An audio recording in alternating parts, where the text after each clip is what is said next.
It's been an odd time for fighting games in recent years.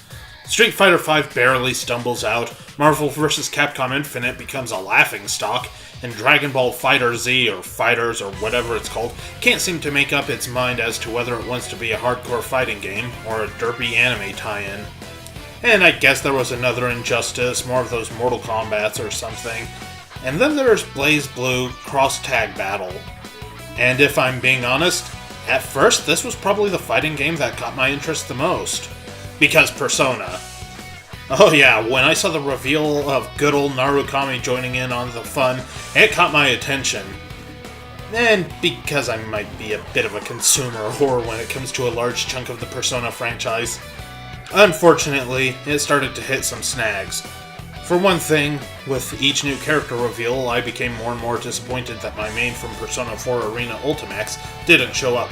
That of course being Labris, a character who should have been a shoo-in on account that she was pretty much the main character of Persona 4 Arena, and was even considered the leader of the P3 side of the story in Ultimax. Oh, but that's more of a personal thing. No. What really killed my hype for this game is three simple letters. DLC. Half of this game's cast was announced to be locked behind a paywall as DLC. A game that's almost made up entirely of reused assets. Oh sure, they said it was going to be sold at a reduced price to make up the difference. And they were kinda sorta full of shit. They knocked off a paltry $10. Like, really? You couldn't be asked to at least go down to $40? No, I'm not opposed to spending full price on a game made up of mostly reused assets for the most part. Heaven knows I've done it before several times. But the DLC being literally half the cast, and the majority of that being reused assets, that was a bit of a kick to the teeth if you ask me. And then I noticed the price of the bundled edition. $70. That's right, the likely reduced budget price with the game bundled with the DLC is still $10 more than a normal game. Oops. With that, I figured that was probably going to be it for me. A lazy cash grab at a bloated price, and word had it that would be simplified on top of that. Now granted, I'm not the biggest fighting game fan out there, but there's times where the genre gets oversimplified to the point where even I lose interest. Now that doesn't necessarily go for every fighting game. After all, the genre, like any other, has different styles and hybrids and whatnot. Something like Xenoverse, despite being more simple overall, interests me more than FighterZ, which I also found to be a bit too simplified and samey for my liking. But this is because Xenoverse offered me something unique. Plus, as mentioned elsewhere on the channel, I'm a customization whore, but that's neither here nor there. So a babified fighting game with a lot of reused assets, a cast that left me feeling a bit empty, and a fairly absurd price tag that omits half the cast without even more money being spent? Yeah, I was soured. But much like how FighterZ hadn't interested me much, I did at least want to give it a shot. And lucky for me, they launched a free beta trial, with a downscaled demo that's come after it seems. So hey, I gave it a shot. And to my pleasant surprise, BlazBlue Cross-Tag Battle doesn't suck! The simplified combat isn't brain dead. To start with, each character feels unique and diverse, even with characters who are similar. Narukami and Hyde may share a near-identical fighting stance, but they play entirely different. Chie and Makoto both like meat and martial arts, but they don't feel like the same character. Gordeau and Ruby both wield scythes, but while Ruby is more of a speedy fighter, Gord can gleefully bitch-slap foes from halfway across the field with his melee attacks. And seriously, what a cast! 20 characters in the beta, who I believe is the full cast from the upcoming final release, from 4 different franchises. Now admittedly, I don't really know jack about any of these characters other than the 4 reps from Persona 4. From BlazBlue, we have Ragna, Jean, Noel, Makoto, Rachel, Hazama, Azrael, Iron Tager, New 13, and S. Hailing from Persona, we've got Narukami, Yosuke, Chie, and Yukiko. From Under Night, a series probably none of you have ever even remotely heard of, we've got Hyde, Linnae, Waldstein, and Gordeau. And from Ruby, we have the 2 reps of course, Ruby and Weiss. So, yeah, a pretty good cast, even if the numbers are a bit skewed. As said before, each one feels so different from one another, so the characters play off each other pretty well. But how about the core gameplay? Well, it feels different. Like, really different from pretty much any fighting game I've ever played, yet still feels distinctly like a fighting game. Admittedly, when I jumped in, I hadn't done any of the tutorials, which are well done, and give a good basic sense of how to play the game without being too handholdy for the most part. There's still some of the really brain-dead ones, like press left to move left, but otherwise I thought it was adequate enough to figure out how the game plays without feeling like the game thought I was too much of a toddler. Now, I tried to play it like Persona 4 Arena. It doesn't play like Persona 4 Arena, even when playing a Persona 4 Arena character. Hence my initial confusion. And that's okay. After all, the game isn't called Persona 4 Arena Cross-Tag Battle. That being said, I don't know how similar it is to Under Night or the standard BlazBlue formula. However, once I adjusted to the very different controls, I started to feel it pretty well. I'm told that it feels like a more aggressive version of Under Night in Birth, with a touch of Fighter Z, and if that's the case, it kinda piques my curiosity towards UNIB. You have your typical light and heavy attacks, basic smart combos that don't end in your average modern fighting game super attack auto combos, and something called a distortion attack, which is really just a fancy name for super attack. These can also be used to chain with your partner's super attack. Pretty much everything can be made to chain into everything else with a bit of work. The partner system works quite well. Pressing D, or X on the PS4, don't know about the other systems, swaps your characters out. Now be warned, switching leaves you wide open if only for a second. You can also press another button to do a partner attack, and while holding back or forward, it changes its function.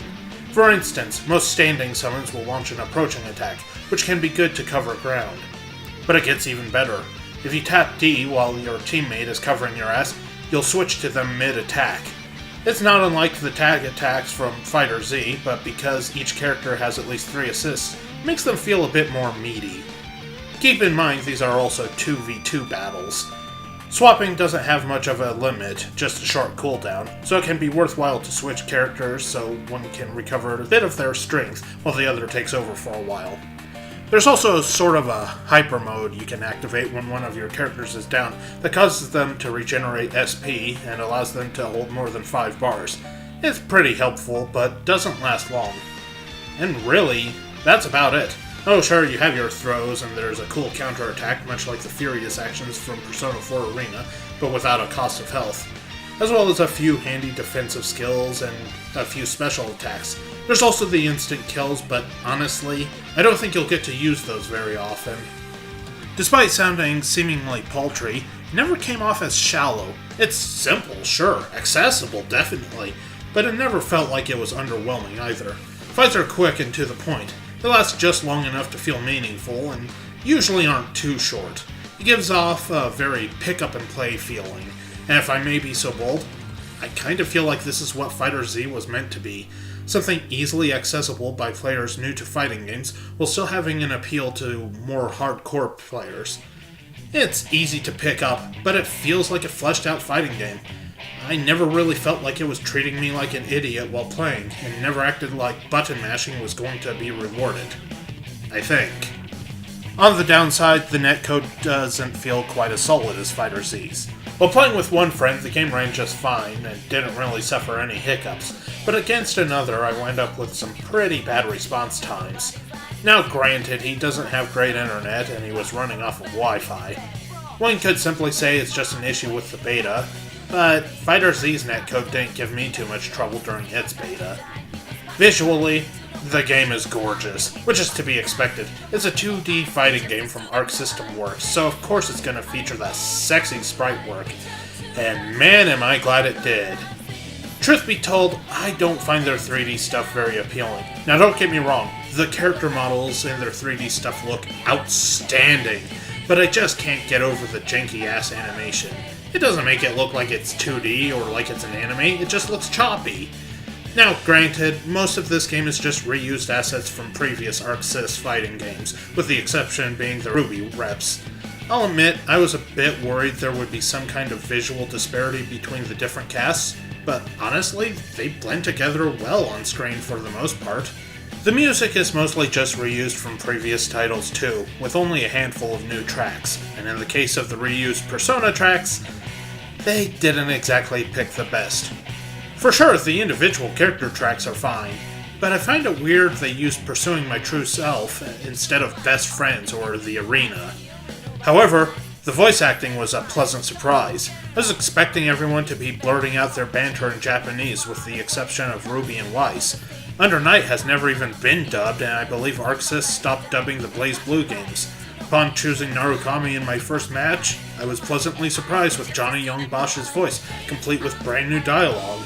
Now, I can't speak for the other characters given that I don't really know much about BlazBlue or Under Night. I assume Ruby and Weiss have their same voices from the web series, but I was happy to hear the P4 cast return once again. As I said before, I'm not some huge fighting game expert, with the title in the genre I've played the most being Persona 4 Arena Ultimax, where I was far from top tier, but generally understood my character. But I think there's a decent chunk of potential here. I enjoyed the free trial quite a bit for sure, but not enough to plop down the $50 asking price, let alone the extra $20 plus for the full cast. But when it drops to like $30 for the base game, yeah, I'm interested for sure. I had a lot more fun with this than I did the Fighter Z beta, and it seems a heck of a lot more appealing than MVCI.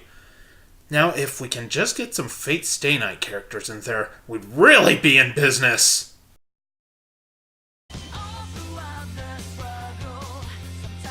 Thank you guys so much for watching, whether you agree or disagree. Gotta admit, I had more fun with this title than I was expecting. I don't think there will be a follow-up video, at least not anytime soon. But hey, who knows?